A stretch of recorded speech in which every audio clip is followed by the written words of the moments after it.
যে নারী আজানের সময় একটি দোয়া পড়বে তার কপাল খুলে যাবে। মনে রাখবেন, আজানের সময় হচ্ছে খুবই গুরুত্বপূর্ণ সময় এবং এই সময় নারীর অবশ্যই সতর্ক থাকবেন। কারণ নবী সাল্লাল্লাহু নিজে বলে দিয়েছেন, যখন আজান হয় তখন শয়তানরা পালাতে থাকে, তখন শিশু এবং মহিলা যারা আছে তাদের উপর অনেক সময় শয়তান অ্যাটাক করে বসে। এজন্য অবশ্যই এই আজানের সময় সতর্ক থাকতে হবে এবং এই আজানের সময় আসমানের সকল দরজাগুলো খুলে দেওয়া হয় এবং আজানের সময় দোয়া করলে আল্লাহ তাআলা সেই দোয়াটা অ্যাকসেপ্ট করেন, কবুল করেন। যাদের দোয়া কবুল হচ্ছে না, আপনি আজানের সময় আল্লাহর কাছে দোয়া করবেন, বিশেষ করে আজানের জবাব দেওয়ার চেষ্টা করবেন। আজানের জবাব কিন্তু আমরা অনেকেই দিতে জানি না। নবী সাল্লাল্লাহু আলাইহি ওয়াসাল্লাম আজানের জবাব দিতেন, এটা হচ্ছে সুন্নাহ। এবং আজানের জবাব যারা দিবে তারা মুয়াজ্জিনদের সাথে কিয়ামতের ময়দানে তারা মুয়াজ্জিনদের সাথে উঠবে এবং তাদের সাথে জান্নাতে চলে যাবে। এজন্য অবশ্যই আজানের জবাব দিবেন। আল্লাহু আকবার, আল্লাহু আকবার।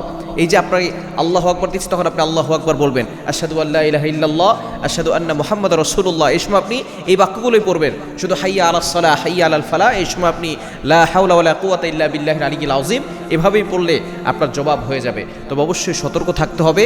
আজানের পরে একটা দোয়া আছে, এই দোয়াটা পড়ে আপনি আল্লাহর কাছে দোয়া করবেন। দোয়াটি হচ্ছে বুখারী শরীফের হাদিস এসেছে, অন্যান্য হাদিসের কিতাবের ভিতরে এসেছে, আল্লাহুম্মা রাব্বা হাযিহিদ দাওয়াতিত তাম্মা ওয়াস সালাতিল কাইমা আতি মুহাম্মাদানিল ওয়াসিলাতা ওয়াল ফাদিলা ওয়াদ দারাজাতার রাফিআ ওয়া বা'আসহু মাকামান মাহমুদানিল্লাযী ওয়া'আদতা ইন্নাকা লা তুখলিফুল মিআদ।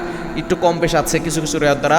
সুতরাং আমরা এই দোয়াটা পড়ব এবং এই দোয়াটা পড়ে আপনি আল্লাহর কাছে দোয়া করবেন। কারণ আর দোয়া লা ইউরাদ্দু বাইনাল আযানি ওয়াল ইকামা, আজান এবং ইকামতের মাঝখানে দোয়া করলে সেই দোয়া আল্লাহ ফিরিয়ে দেন না। আপনি আজানের সময় জবাব দিবেন এবং যখন আপনি চুপ থাকবেন তখন আপনি আল্লাহর কাছে মনে মনে দোয়া করবেন। আজানের শেষে এই দোয়াটা পড়ে দোয়া করবেন। যে নারী এই ছোট্ট আমলটা করতে পারবে, আল্লাহ তাআলা তার সকল দোয়া কবুল করবেন, তার কপাল খুলে দিবেন, আল্লাহ তাআলা তার ঘরের ভিতরে সুখ শান্তি দান করে দিবেন।